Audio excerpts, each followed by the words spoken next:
Okay, bakka waan biraa dubbachuu barbaadu ani dhiifama jechuu barbaadu. Obboleessa kiyyaati obboleessa kiyya ka guddaati si kabaju malee yaa namni nama dogongorsiisaa beektaa itti muddii akkas godhi baga gootee goobazii ta'een ogguu jedhanii haamilee nama waranii waan biraallee akka gootuuf si dhidhiibanii ati obboleessa kiyyaa yaani gabbahee si arrabsuun malee ani mucaan dubartii takka obboleessa kiyya of duubatti ilaaluu malee garuu namni ni dogongora kompiitarri ni dogongora miti inni obboleessa kiyya qaalii dhiifama kanaan booda maqaa kennu si kabajaa bakka argetti dhiifama guddaa naa godhii isin jechuu barbaadeeti. Okay, rakkoon qabu galatoomii dhiifamni guddaadha.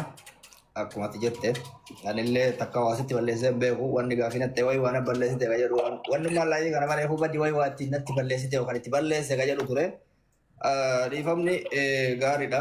Anillee rabbi kiyya jecha si dhiise daangaa walitti hin qabnu garuu walitti hin qabnu garuu ana bichaa miti jaartitii wajjin nu arrabsaa turte isii wajjillee nagaa akka buustuun barbaada maaliif jennaan karaa ta'eenillee ta'e akkuma ati jettetti muddiin kunillee namatti muddaa ta'e miidiyaa kanarratti fammasuu waan jedhamullee waan baay'eetu jira anyways anillee isillee akkanatti fakkaatutti waan takka walitti hin qabnu turre walillee xuyinee hin beeknu ajandaa miidiyaa ta'ee fudhadhaa anallee akkuma dhiifama jette jaartitti illee hin jirti hin dhageessi footuu walii jedha jechuun barbaadetti isillee na footuu siinaa jettu namni tokko yoo araarame hundatti araarame jamaaf jedhe sigalee dhugaa dubbatu baay'ee si taaraa ture duraanii amma immoo baguma jaarsa argattee gammadee dhugaa si himuu bane baqa hojjattii sun irraa gadi buuti. Asirratti baheetiin yaani namnummaa hamilee na waree baga hatta waasaapii irraan faa jira godhi ammallee arrabsi sagalee akkas godhi hogguu namni naan jedhee hamilee na horu kanaan durallee hogguu san namni hamilee hogguu na horu dhufee arrabsa ammallee namni koomentii jala dhufee goobazitee namaallee ammallee itti deebi'an.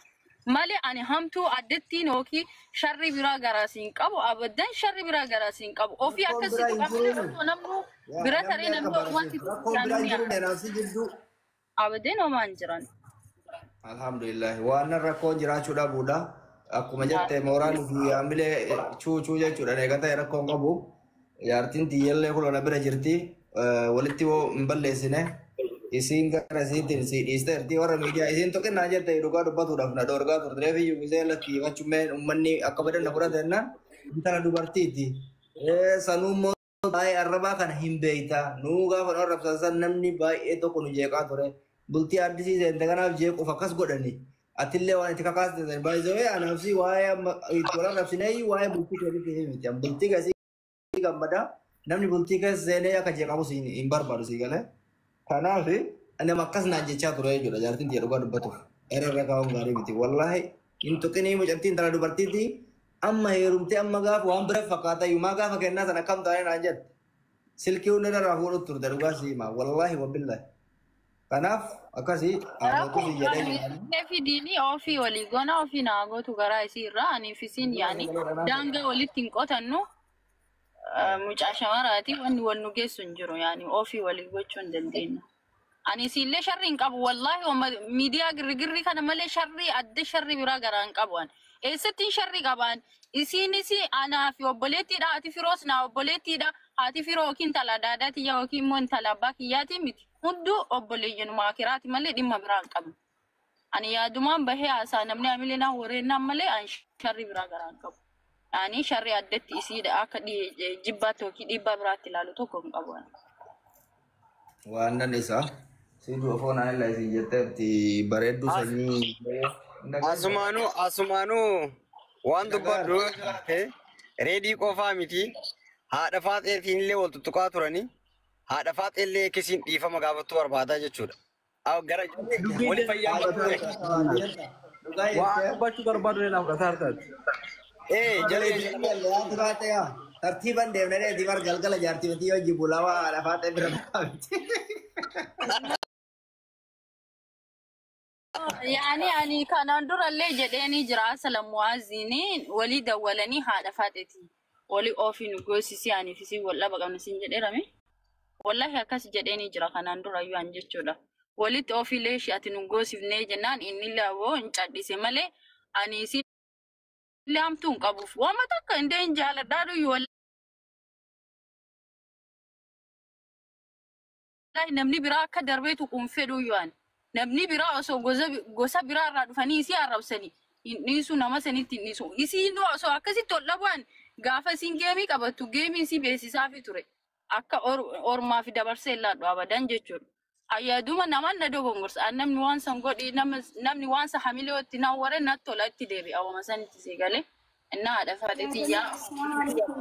Bari ani. Akkaataa qoyaa jaartii dhaggeeffadha.